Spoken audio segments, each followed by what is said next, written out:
বিরতির পর আমরা ফিরে আসছি সবাই, আপনারা একটু সাপোর্ট করুন আমাদেরকে।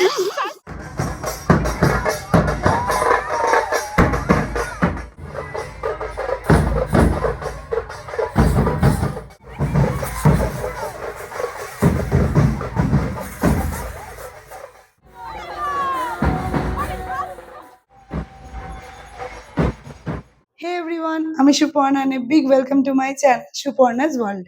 তো আজকে আবার একটা নতুন ব্লগ নিয়ে চলে এসেছি। আজকে হচ্ছে আমাদের পাড়ায় মহোৎসব, সেটারই ব্লগ তোমাদের সঙ্গে শেয়ার করব। এখন 4টে মতো বাজে, এখন আমরা সবাই যাব গঙ্গাবরণ করতে।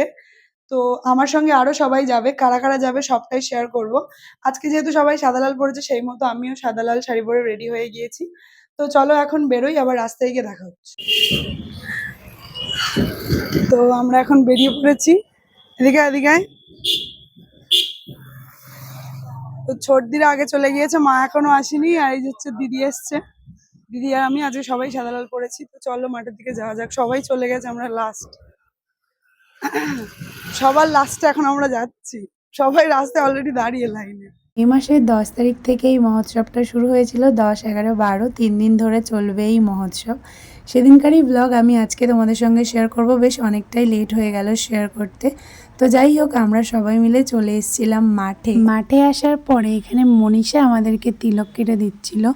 যেহেতু গঙ্গাবরণের দিন সকলে মিলে তিলক কাটে, দেখতে বেশ ভালো লাগে। সেই মতো আমরা প্রত্যেক বছর সাদা লাল শাড়ি পরি, তার সাথে সবাই মিলে তিলক কাটি। তো তিলক কাটার পর এখানে আমরা সবাই দেখছিলাম যে সবাইকে কেমন লাগছে। তিলক কাটলে বেশ অন্যরকম লাগছিল দেখতে সবাইকে। আমি আমি মাথায় ফুল দিয়েছি, আমি মাথায় ফুল দিয়েছি।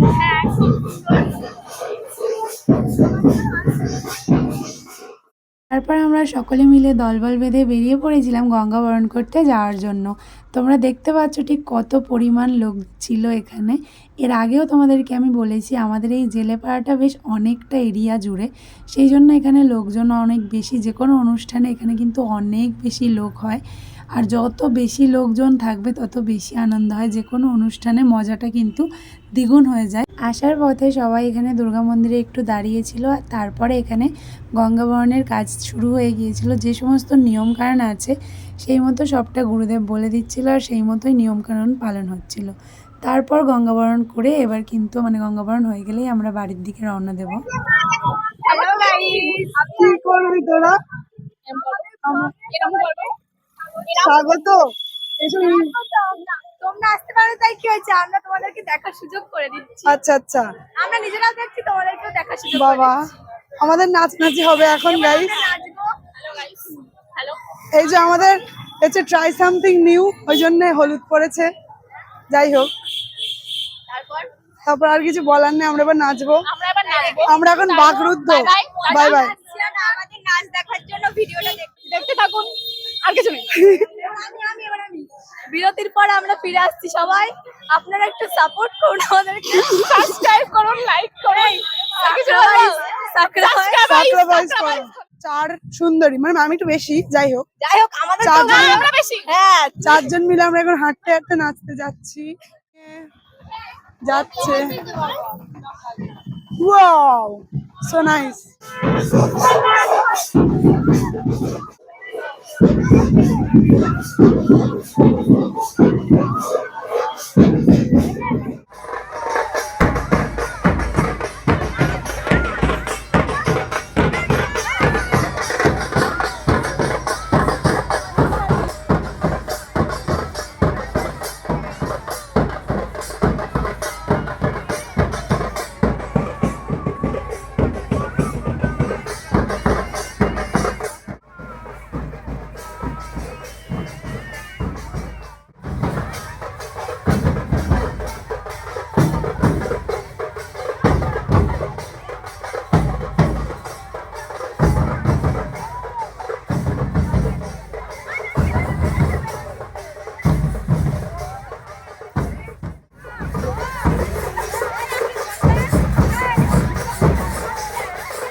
গঙ্গাবরণ শেষ করে বাড়ি ফেরার সময় যেখানে আমরা গঙ্গাবরণ করতে গিয়েছিলাম ঠিক ওখান থেকে আমাদের এই মাঠ পর্যন্ত আমরা কিন্তু নন স্টপ নাচানাচি করতে করতে বাড়ি আসি।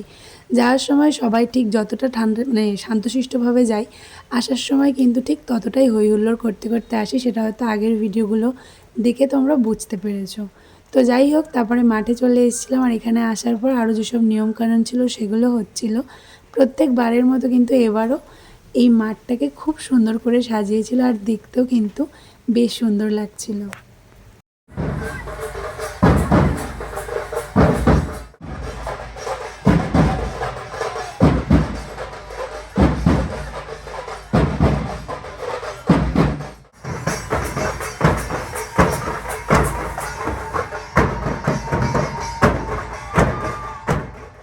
নাচ টাচ করে মানে জল শোয়ে নাচ নেচে কুদে মানে আমাদের অবস্থা একদম খারাপ, ঘেমে নেই একসা হয়েছে। সর্দির অবস্থা খারাপ, শুধুমাত্র আমার দিদি কিছু করতে পারেনি ওর ছেলের জন্য। তো যাই হোক, আমাদের মানে নেচে টেচে আমরা জল শোয়ে মাঠে সবাই চলে এসছে। আমরা এখন বাড়ি এসছি, মানে সবাই যে যার মতো বাড়ি গিয়েছে। এবার চাটা খেয়ে আবার আমরা মাঠে যাব। তো চলো আবার মাঠে যখন যাব তখন তোমাদের সাথে। তারপর আমার আর রাত্রে কীর্তন শুনতে যাওয়া হয়নি, ঘুমিয়ে পড়েছিলাম। ঘুম থেকে উঠেই রেডি হয়ে নিয়েছিলাম এখানে রাত্রিবেলা খেতে যাওয়ার জন্য। হ্যালো গাইস, তো দেখুন আমি এখন ভাত খাচ্ছি, খুবই কমই ভাত খাচ্ছি। ওর এখানে দিদি অনেকটাই বেশি ভাত নিয়েছে, যেটা দিদি খাওয়ার জন্য। এটাই ছিল আজকের ফুল ব্লগ। কেমন লাগলো ব্লগটা অবশ্যই কিন্তু জানিও। তো চলো, বাই।